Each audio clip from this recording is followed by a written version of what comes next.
Okay, so as Dennis said, I just interrupted meditation retreat down at our retreat centre in Jhana Grove to come and give this talk this evening. The retreat finishes tomorrow evening, and so obviously my mind has been full of talks on meditation, and so I thought I'd drag one of those talks out and recycle it today. Recycling is all the rage. But not just to recycle it, because it's an interesting aspect of how, not just to meditate, but just how to let go of difficulties in your life. This is the talk on the 4 ways of letting go. And this is straight from a Buddha's teaching, in fact the first teaching of the Buddha is part of that teaching. But also it's a case that, number one, no matter whether you meditate or you don't meditate, whether you're a Buddhist, a Christian, a Muslim, a Hindu or whatever, each one of us has from time to time to learn how to let go. Because sometimes that not being able to let go, carrying around the bad memories of the past, the bad feelings of the present, the fears of the future, not being able to let them go causes us so much pain and suffering. And not just us pain and suffering, it causes all the people who have to put up with us a lot of pain and suffering. So at the very least, for the compassion of your family and the people you work with, please train your mind to be able to let go, to be peaceful and happy. And so that's one of the reasons I decided to be happy, out of compassion for all the people who have to put up with me. That's a very good reason. So, you learn something in Buddhism called how to let go. And by learning how to let go, it doesn't mean you let go all the time and become a monk or a nun. Even if you do become a monk or a nun, you still have to work hard, you have to keep your responsibilities. You can't just let go all the time, but it's a very beautiful part of your repertoire that you know at any time, in any situation, you've got something to do which most other people can't do. You can just let things go and let things be. Simple things. It always surprises me why it is that someone hurts you. They cheat you, they let you down, or they say terrible things about you, big time. Why can't you just let it go? Because if you don't let it go, that person continues to hurt you, continues to harm you. It's a really weird thing, isn't it? They've hurt you once, and because you attach to it and carry it around, they hurt you again and again and again and again. Every time you think of it, they're hurting you one more time. When you look at it that way, it's totally unreasonable, illogical. One of the most foolish things you could ever do is to get angry at someone who hurt you. Because when they hurt you, and you get angry, they're hurting you twice over. So someone hurts you. Can't do anything about it, let it go, it's gone. You let it go, and they can only ever hurt you once. And then you let it go. So easy to do when you realize how you let these things go. Not only that, sometimes we have all these fears of the future. I don't know, some of you probably, if you haven't yet, one day you go to a doctor and say, you've got breast cancer, you've got prostate cancer, you've got lung cancer, you've got some sort of cancer. There's a whole variety of cancers now, just like the whole variety of muesli. When I was young, you could only get one brand. So this is the choice you have these days. So when you have any of these diseases, what do? You worry yourself sick. You're already sick enough, and now you worry yourself sick even further. It's a totally daft and stupid thing to do. So, why can't you let go of the future? Enjoy this moment. And as I said, I actually never said that this evening. It's strange. I used to say this every week. In meditation, where is your future made? When is the only time you can do anything about your future? Right now. This is the place your future peace, health and happiness is being constructed. So every time you worry about your future, oh, what's going to happen to me? I'm going to die. You're actually neglecting the place you can do something, which is right now. So if you can just make peace, be kind, be gentle, if you can let go of the future and the past and just be now, you're going to be a very healthy, happy, successful person. And people sort of do bad things to you, just let it go. Why should I allow those people to control my happiness? Or, as one of my favourite sayings goes, you know, you get these calendars. I used to get the calendars, we ran out of them. Every year the Buddhist Society makes a calendar, and they try and put some of Ajahn Brahm's sayings on that calendar. And the one saying I like the most, which never gets on that calendar, is this one: why seek for revenge? Because you know that karma will get the bastards anyway. I don't know why that never gets on the calendar. But it's a good one, isn't it? You don't have to do anything. Karma will sort it out. Leave it alone. You let it go. The trouble is, we all know it's a reasonable thing to let it go. It makes a lot of sense. But you can't do it. Which is why we teach the 4 ways of letting go. Instead of saying let go, how do you let go? Tell me how to let go. And now the Buddha is going to tell you how to let go with the 4 ways of letting go. The first way of letting go, it was starting off with an old experience with my teacher, Ajahn Chah, a long time ago. We were walking back from alms round, and the great teacher, they always find an opportunity to sort of give you some teaching. But not these teachings with so many words and big concepts. Just simple, down-to-earth teachings which once you hear you think, crikey, that's really good. And you remember it, and it changes much of your life. What he did on this occasion, walking back, he picked up a stick. There's forest all over the place. Picked up a stick and turned around and says, Brahma Wangso, is this heavy? Is this heavy? Not now. I was very careful I didn't throw that too far, and I wonder why I was going to bust. It's only heavy when you hold it. But if you let it go, it's got no weight at all. Profound, simple, and unforgettable. So what heavy things have you got in your life right now? Job, cancer, relationship problems, money problems. Is that heavy? It's only heavy when you hold it. So why on earth can't we let it go? Why can't we throw it away?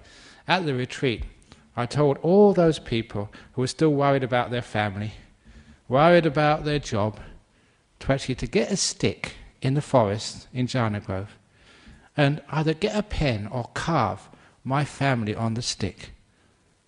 Look at that stick, that's my family, and throw it as far as you possibly can.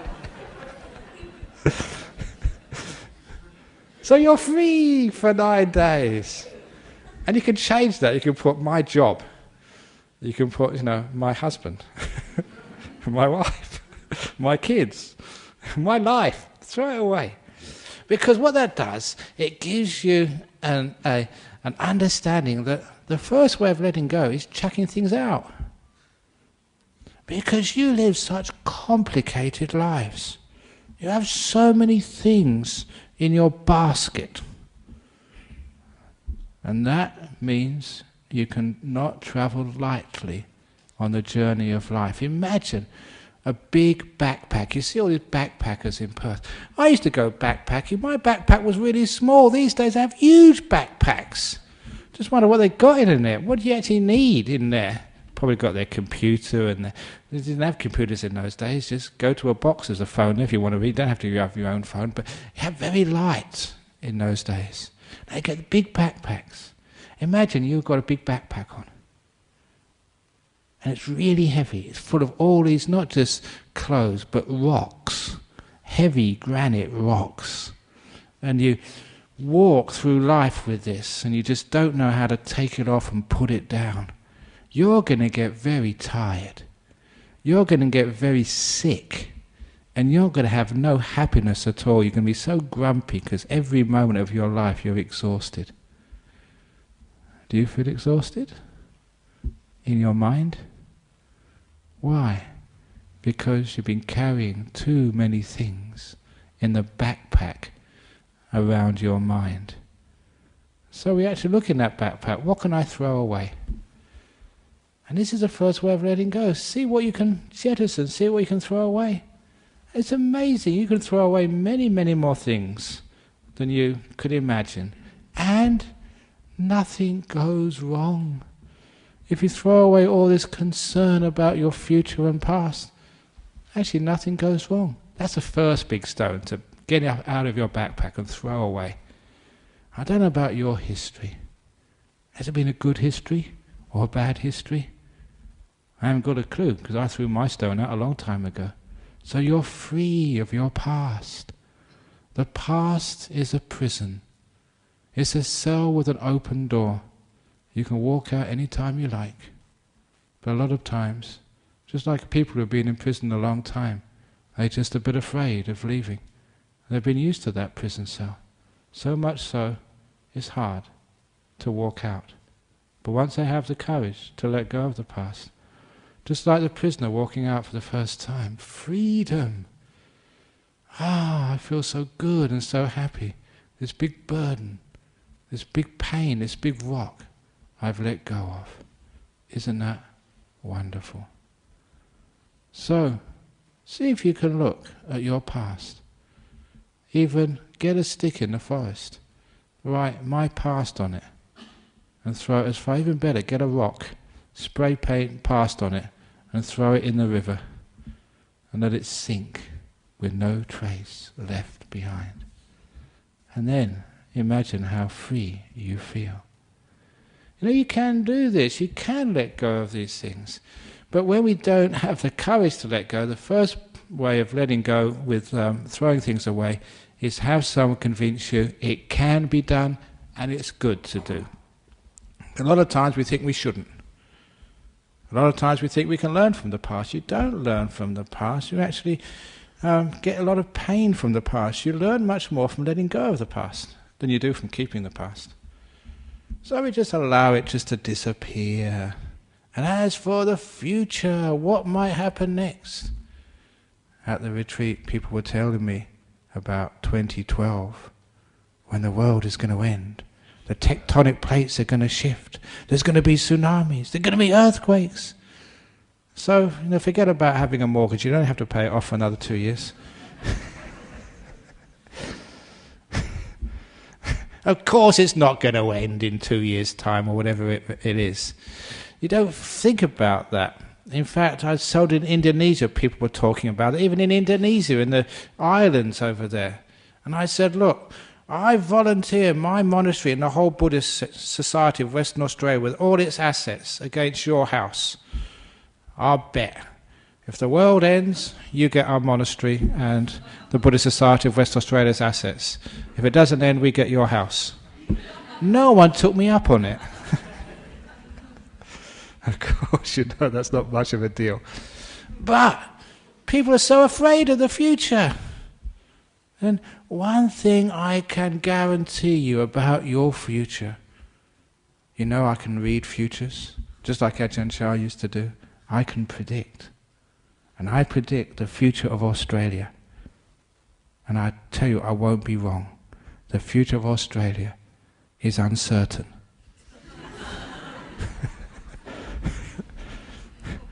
That's not just a joke. That actually shows you that you cannot know what's going to happen next. Any time in your life, you just know, you don't know what's going to happen. Your life has been so surprising. It's gone in directions you could never have predicted, each one of you. And that's just the uncertainty of our life. So let go of the future, throw it away. So what we're doing is we're letting go by throwing things out, seeing what we can jettison, see what we don't really need on our journey. And then next thing you can do is throw away this complaining mind. Look, dogs are barking again. How many times do they bark? Should we do something about these dogs? You can't. That's what dogs do. They bark. That's their nature. So throw away all this complaining. Thank you. No. I've finished now. You can stop barking, dogs. Same as your husband. Sometimes you want to throw your husband away. That's what husbands are like. That's what they do. That's what wives do. That's what kids do. I was on this aircraft, many aircraft flying all over Indonesia, and they always have these kids, bah, bah, bah, all the time in the aircraft. And sometimes I think, can we not open the door and throw them out? But I can't do that because I'm a compassionate monk. But instead of throwing the baby out, what you do is you throw your complaining out the window. Stop complaining, let go of that. So I look at my mind, and you've got this what we call fault-finding, complaining mind. You know what that type of mind is. That fault-finding, complaining mind can drive you nuts. There's always something wrong. Buddhist society, there's always something wrong with this place. Like today, we didn't have the right tea. I mean, that's not good enough. If there's not the right tea next week, Dennis Shepherd, President, I'm not coming ever again. No, of course you don't think like that, because that's just a complaining, negative mind. And it doesn't get you anywhere. Even if you do get the right tea, someone will drink it before I get to it, so who cares? So the point is, just let go of your complaining mind. Throw it out. Has that ever got you anywhere? And you look at that complaining mind, it just drives you nuts and makes you a really terrible person to live with. So it's nothing else. You can see, I don't want this. Literally, throw it away. It's as easy to do as that. It's letting go of the negativity. And letting go of all this stupid thinking we do. Not only the negative thinking, but even some of the positive thinking. Because we think far too much, and that stops us getting any peace in life. Whenever you're thinking about life, you can't enjoy life. You're just listening to the commentary. You're reading the book about life. The thoughts and ideas in your mind. You're not really enjoying the real thing. That's why there's this old simile, it's an old meditation story of Lao Tzu. Every evening he would go on a walk, and he'd choose one of his disciples. Only one could go on a walk with the great master. But there was a golden rule.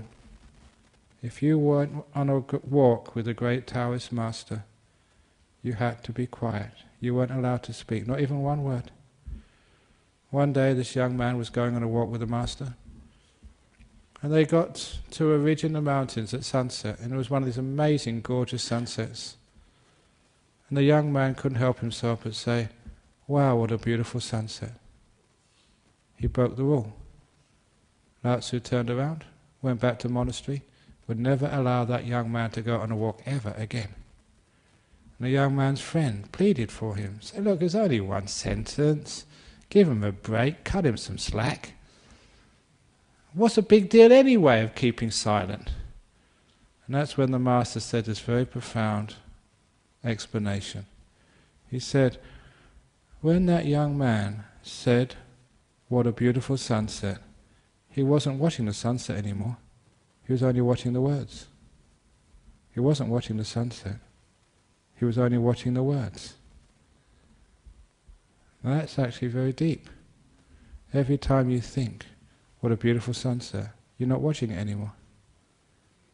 You're watching the words. And so much of us, we just watch words. That's all our life is, just words. It's divorced from real life. We don't feel, we don't see, we don't hear. We just live in what we think we hear, what we think we see, what we think we know. So it's a great thing to be able to throw out all that thinking. And you get peaceful at life at last. You don't have to do this all the time. Just every now and again, learn how to throw it out. I told a story a long time ago about my mother's mantel shelf.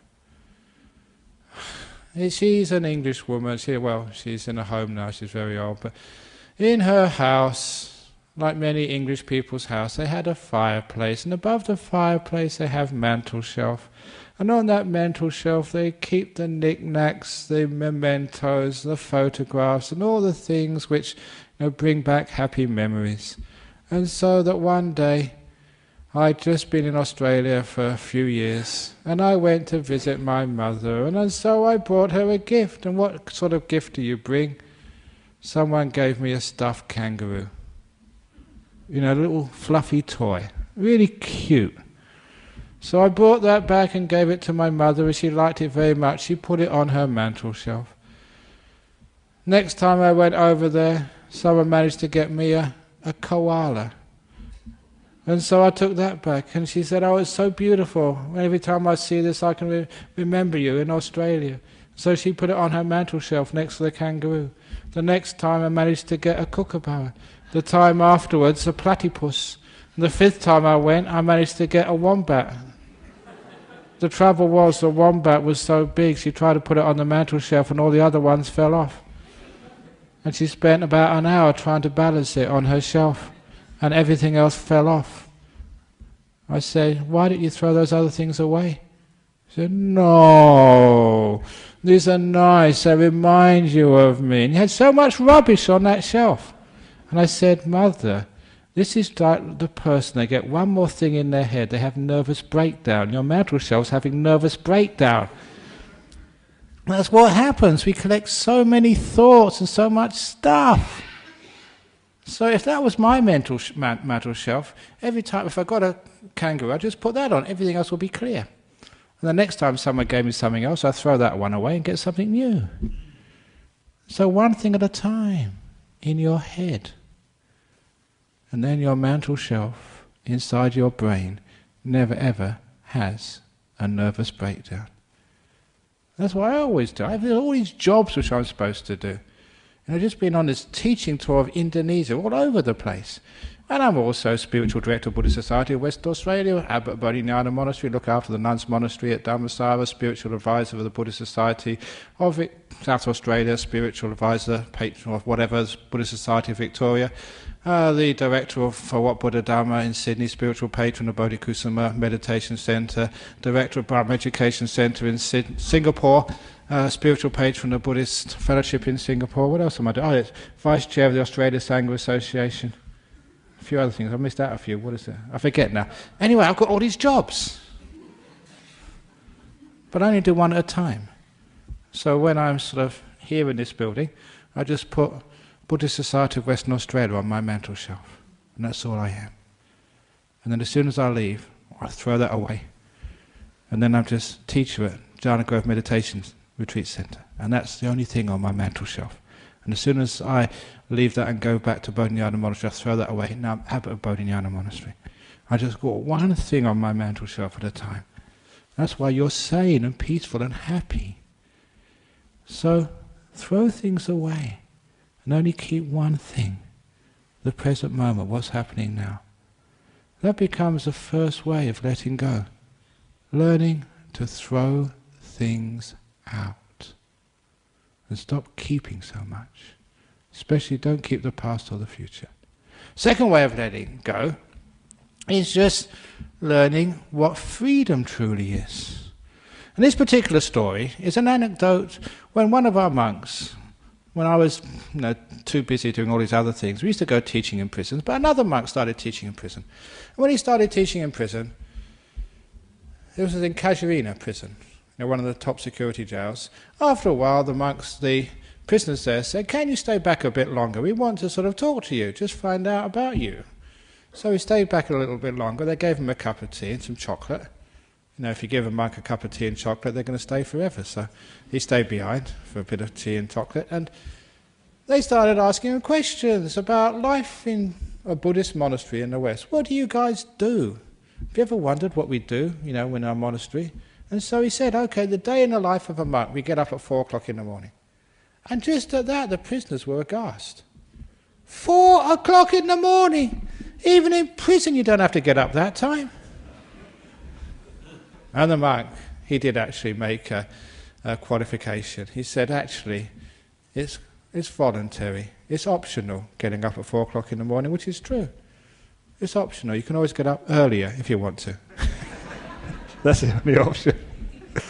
And then what do you do? And he told them, we meditate. He said, what, can't you just watch the end of the late night movie?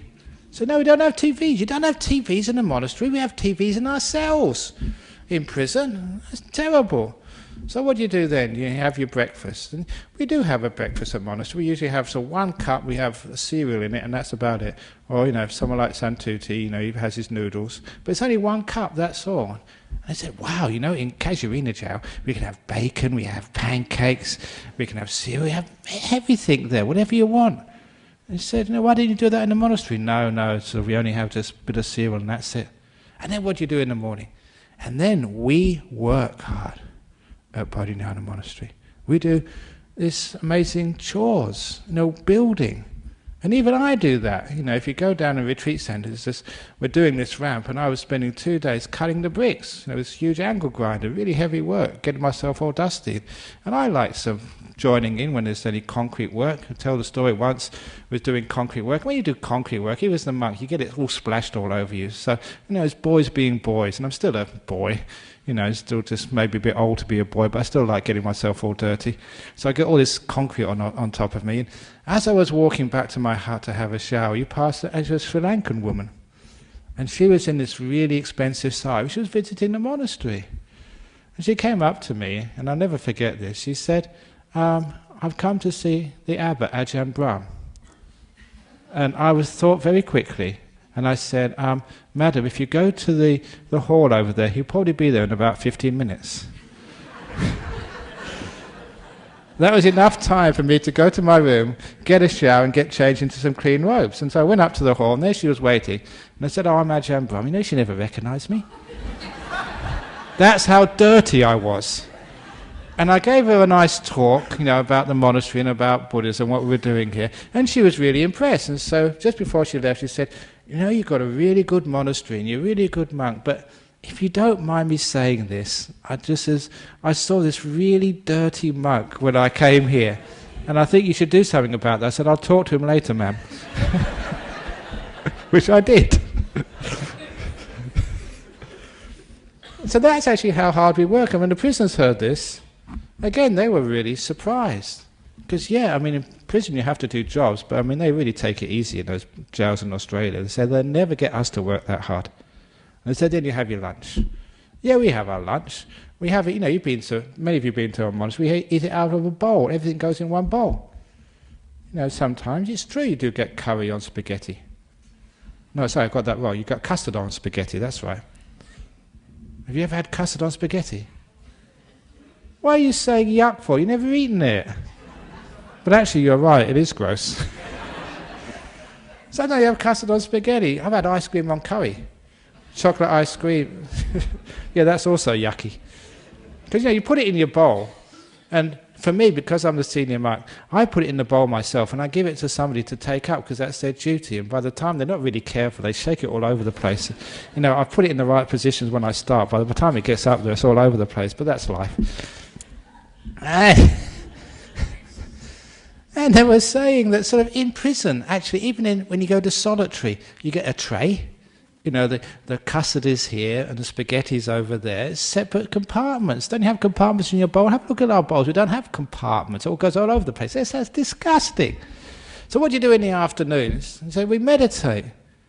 So, can't you sort of, play some music or sort of, play a game of footy or something? No, we're not allowed to play footy. We just meditate all afternoon. So I didn't get bored. So no, what we're supposed to do? I suppose you hang out for dinner. Dinner? We don't have dinner in our monasteries. We just eat in the morning time. There's no dinner. So, or even in prison, they give you something to eat in the evening, and you have snacks throughout the day, whatever you want. So what do you do in the evening then? Can you play cards? Play Monopoly or something? Pass the time? And he said, no, we can't do that. Don't tell us, they said. You meditate, don't you? Yeah, of course we do. Oh, God. That must be terrible. And then what time do you go to bed? And the monk said, bed? Bed? We don't have beds. I sleep on the floor. They were absolutely disgusted. Even in prison they put you in a little cot with a mattress on top. Not in our monastery, I sleep on the floor. And anyway, the prisoners were actually really surprised. They were really surprised, but not only surprised, they felt sorry for this monk who'd been visiting them. And this is a true story. One of them was so upset that this man, who they got to like, was living in such a hard situation. One of them blurted out, "That's terrible in your monastery. Why don't you come in here and stay with us instead? And they had a point. It is actually much more comfortable in any prison in Western Australia than in Bodhinyana Monastery or even in Dhamma Monastery. So why is it that people are trying to get out of jail and they're trying to break into our monastery to stay there? Waiting lists. And that got me thinking, what's the difference between a monastery and a prison? Prison is actually more comfortable. Monastery is much more harsher. What's the difference? The only difference is, in a monastery, people want to be there. In a prison, doesn't matter how comfortable it is, people don't want to be there. That's the only difference. And from that, you worked out there are many prisons in life. And I saw the many prisons I'd made for myself, and the many prisons other people continue to make for themselves. Any place you don't want to be, that's your prison. If you don't like this talk, and you're thinking, when's it going to end? This hall is your prison. You don't want to be here. If you're in a relationship which you don't like, your relationship is your prison. You don't want to be there. If you're in a job which is not giving you any satisfaction, another prison for you. Even in a body which is sick, and you don't want to be here, your body is now a prison. Any place you don't want to be is a prison. However, it's a very easy way to escape from those prisons you make in life. You don't need to change your husband, your wife. You don't need even to change your job. You don't even need to get better with your sickness. All you need to do is to change your attitude and want to be here. When you want to be here, you're free. It doesn't matter sort of how painful, uncomfortable it is. As long as you want to be here, then you are free. That's called contentment. It's the second way of letting go. I want to be here, wherever here happens to be. And that's one of the most powerful attitudes, especially when you're meditating, and also other times in your life. When you're meditating, doesn't matter what you're experiencing. You can be dull, sleepy, restless, thinking all sorts of weird things in your head. But if you want to be here, you feel peace and freedom. If you want to be somewhere else, you'll always feel this tension and suffering. The great trick is you don't need to change anything except your attitude and want to be here. Not only when you're meditating, but there are many other times in your life. So you're stuck in a traffic jam. You've got no choice. It's not going to move faster because you get angry. So when you're stuck in a traffic jam, want to be there. And if you want to be here, it causes you no stress at all. You feel perfectly free and at ease and at peace in the traffic jams of your life. When you want to go somewhere and you can't. The only thing of stress is, I want to be somewhere else. I don't want to be here. Just like in a prison. If you want to be here, you're free. There comes a time when you're dying, you're sick and in pain. And I've seen so many people struggle at that time. And it's so sad and desperate to see. So when that's you, in your last moments of life, just all the struggle, it's not going to get you anywhere. There's no escape, you're dying. So don't make a prison of your body at the very end. Instead, want to be there. If you want to be there, you're totally free. That's the second way of letting go. Wanting to be here. The third way of letting go, this all comes from the Dhammacakkappavattana Sutta, the third noble truth. The Buddha said, letting go of craving leads to enlightenment. And I've already mentioned two of the ways he said to let go. The third way of letting go is called giving. Not ordinary giving, but giving, expecting nothing back in return. In this hall here, this hall has been built for a long time. There's no sign saying who gave this. There's no names of the donors of this place. Even in our retreat centre, which cost over 5 million, Many people donated many small sums and big sums, but there's not even one sign in that retreat centre opposite our monastery of who gave what. There's a reason for that, because we encourage giving, expecting nothing back in return. If you give donation and expect to have your name inscribed over the entrance of that hall which you donated, that's not called giving. That's called buying advertising rights, selling your name. That's not real giving. So for us, the way Buddha described it, it's giving expecting nothing back in return. So what does that mean in letting go? When you get married and have a relationship, are you giving, or are you expecting something back in return? Are you really letting go? Too often we expect things back in return, and that causes a huge amount of suffering in life, when our expectations never get realized. You'll find that much of your life is expectations being frustrated, being thwarted. All the things were promised to you when you were young, which you expected from life. How many of them have you reached and got? Mostly very few. When you get married, when you get your job, when you get out in there into the workplace, when you go travelling, you have so many expectations. And the more expectations you have, the less you can enjoy the trip, which is your relationship or your life. If you can go into a relationship, giving, expecting nothing at all, see what happens, you'll get a huge amount of fulfillment. Even when you meditate, those people who meditate expecting to get something, they're the ones who cause all the problems. If you want to get enlightened, if you want to get peaceful, if you want to get rid of your cancer, if you're doing it to expect something, there'll never be any peace for you. That's why, again, quoting Ajahn Cittapalo, he used to say, you meditate not to get something, not to attain things, you meditate to let go. It's an act of giving, expecting nothing back in return, of emptying, of letting go. And it's a beautiful way of living life. Whenever I give any talks, I don't expect anything back in return, and usually I don't get anything. No, even this evening, not the right cup of tea. I don't expect it anyway. Who cares? So whenever you do anything, you give it, you don't expect anything back. Sometimes people get quite surprised at that. There was somebody who rang me up once from here. It was a Polish lady, actually, I remember her. And she rang me up and said, are you giving a talk tonight? And I said, yeah, I'm giving the talk tonight here in this centre. And he said, how much do you have to pay to get in? I said, nothing, you don't have to pay anything to get in, you all know that. And she stopped a while and she said, you don't understand me. How much money do you have to pay to get through the door? I said, madam, you don't have to give any money to go through the door. You just come in and listen. If you don't like it, you can go out again. And then she paused again. She said, listen, how much dollar and cents do I have to cough up to come listen to your talk?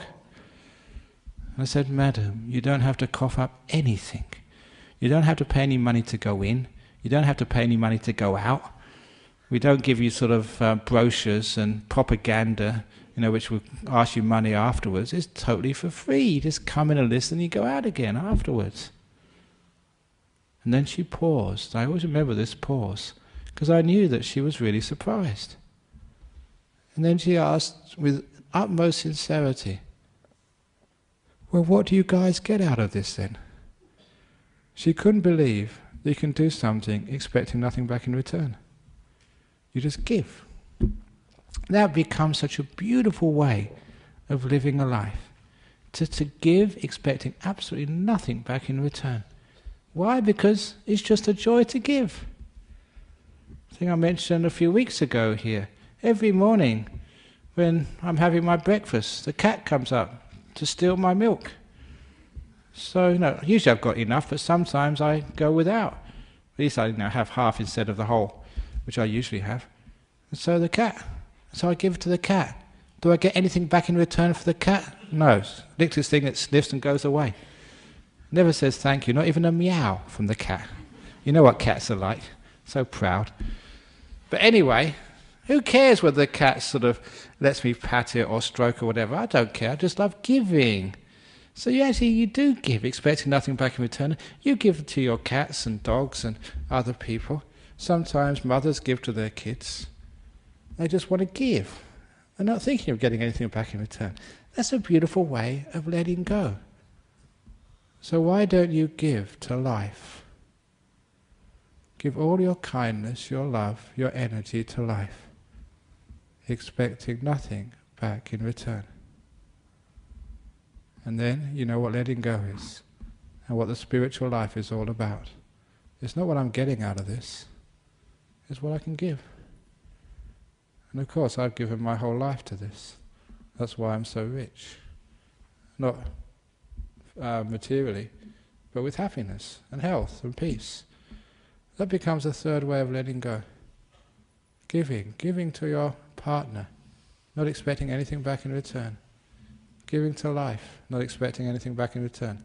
Giving all your energy to this moment, expecting nothing back. It's called the third way of letting go. Just no expectations. When you have no expectations, life becomes so interesting.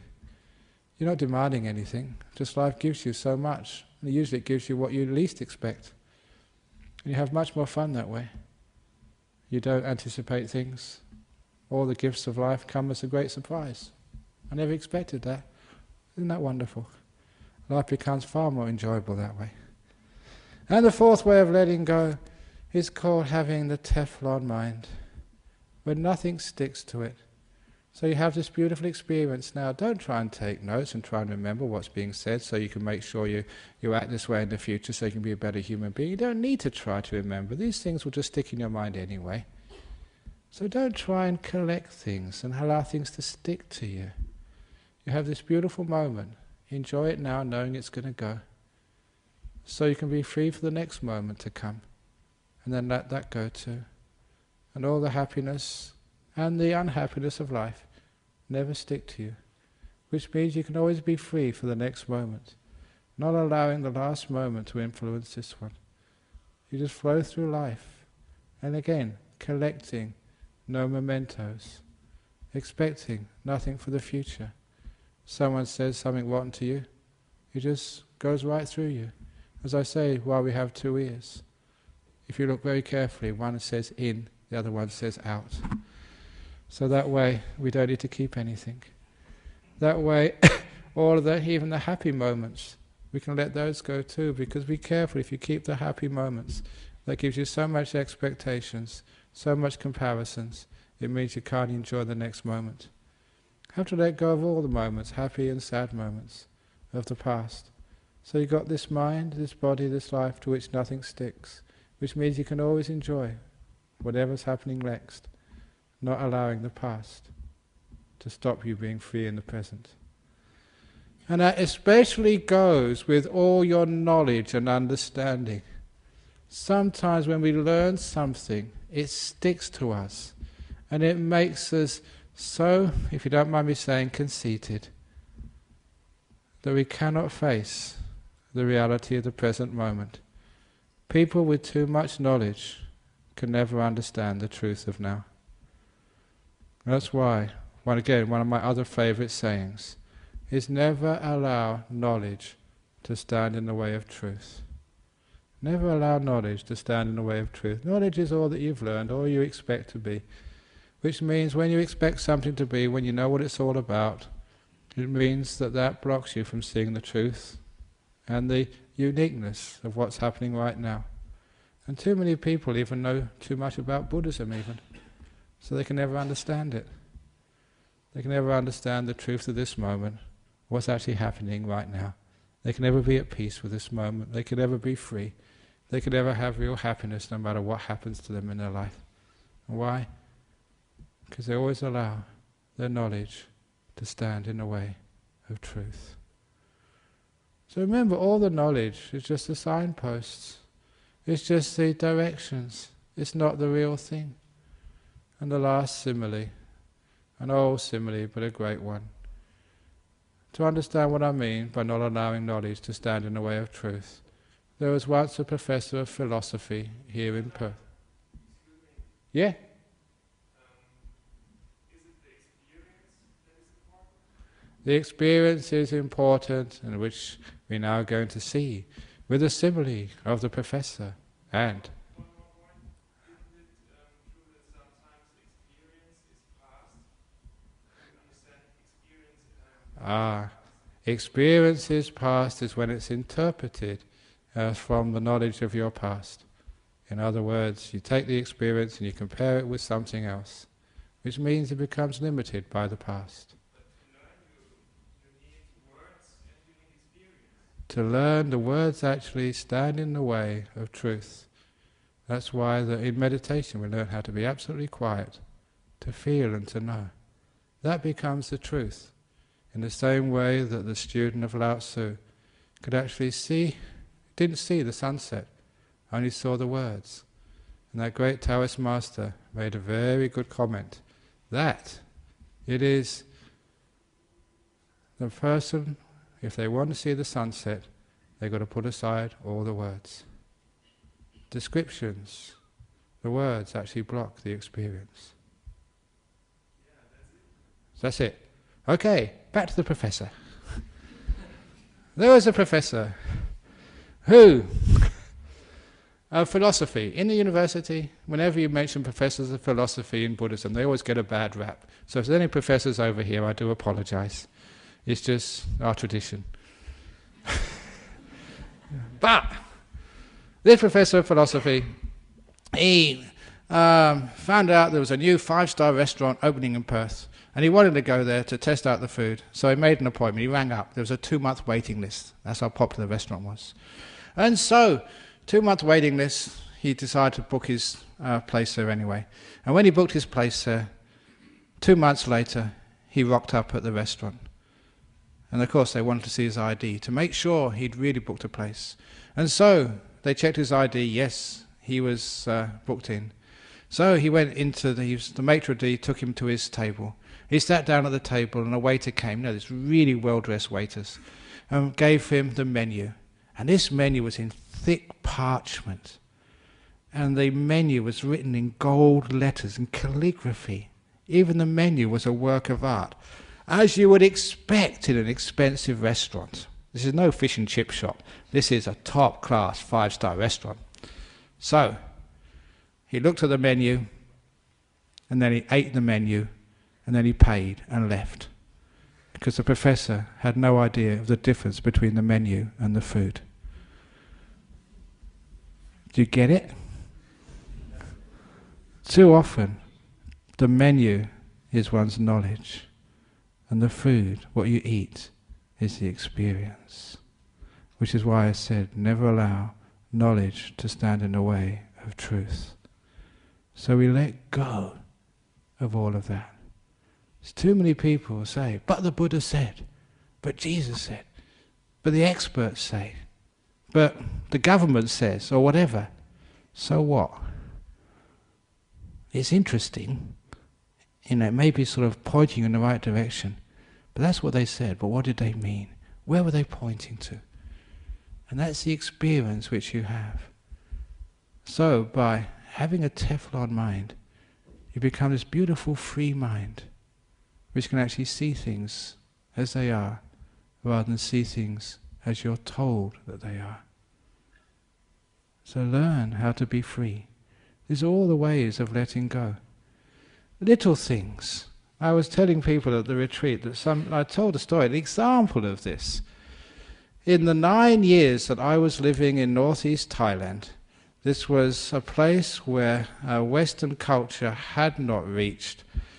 The countries surrounding Thailand had been colonized, but Thailand had escaped. And whatever Westerners went into Thailand, they were all in Bangkok, some in Chiang Mai, but the part of Thailand I was in, no Westerners had been there. And this is no exaggeration. I went to some villages in that place, and I was the first Westerner the villagers had seen. I remember on one occasion going arms round in the morning, and I was the first white man they'd seen in this village. And so they were putting food in the bowl. They're supposed to put it's a big bowl, but they were looking at me. And all the food was falling outside, and the dogs were eating it all. Thank you very much, because I was the first Westerner they saw. But because of that, it was like an indigenous culture which had not been tainted by the West. And it was fascinating to observe that from inside, because I was a monk. So as a monk, you weren't some sort of visitor. You had a place in that social hierarchy. You were in the middle of that social hierarchy. You were not an outsider. So you were treated like a Thai. You were expected to behave like a Thai. And soon you became like a Thai. You saw it with Thai eyes. And one of the things you saw were totally unexpected. What I was saying at the retreat was, in those 9 years, the monastery I was staying in most of the time was a cremation ground. So all the villagers in the local area used that place for the funerals.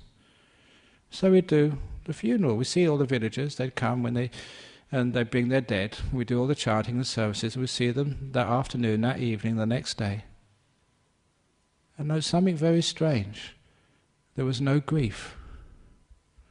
They just didn't cry. Not just cry, they weren't even sad when somebody died. And this was not suppressing their grief, because you saw them every day. They just wasn't there. It was a culture in which grief was absent. And that really shocked me. And I was there 9 years. So there was no just short visit. And I thought that was impossible, because my learning had said that when you lose someone you love, you have to have grief. The truth of the matter, there was no grief there. You can see, and sometimes people say that's impossible. It was there. Can you see how people, they can't see the truth because of their learning?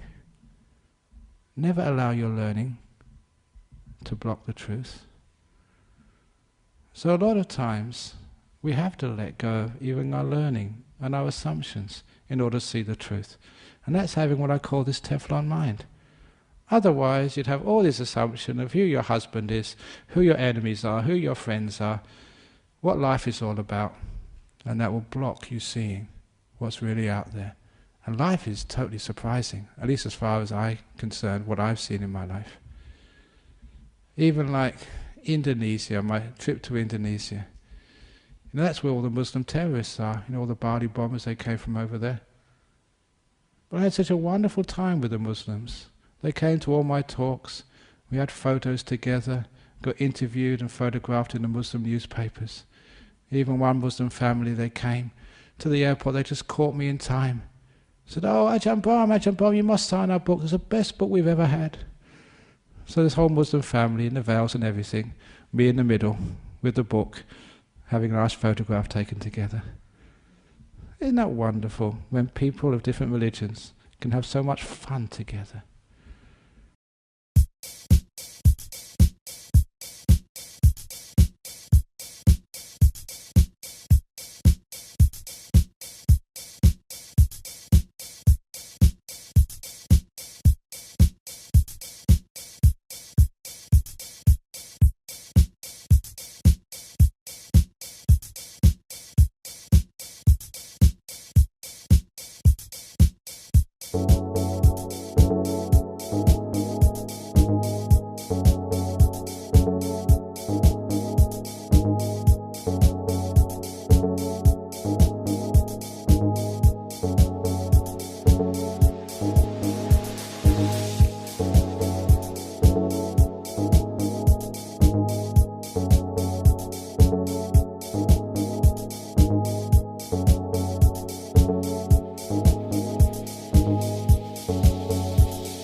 Did you expect that? That was the truth. So a lot of times when we think, Muslims, they don't like Buddhists, that's actually what stops us seeing the truth. So remember, just have a Teflon mind, don't allow these things to stick, because they will stop you from experience the truth. So these are 4 ways of letting go. And those 4 ways again are just throwing things away. I'm not talking about throwing your material possessions away, but throwing those mental stuff which you keep, the past and the future, worried about the future, and all this other stuff which you worry about, throw it out.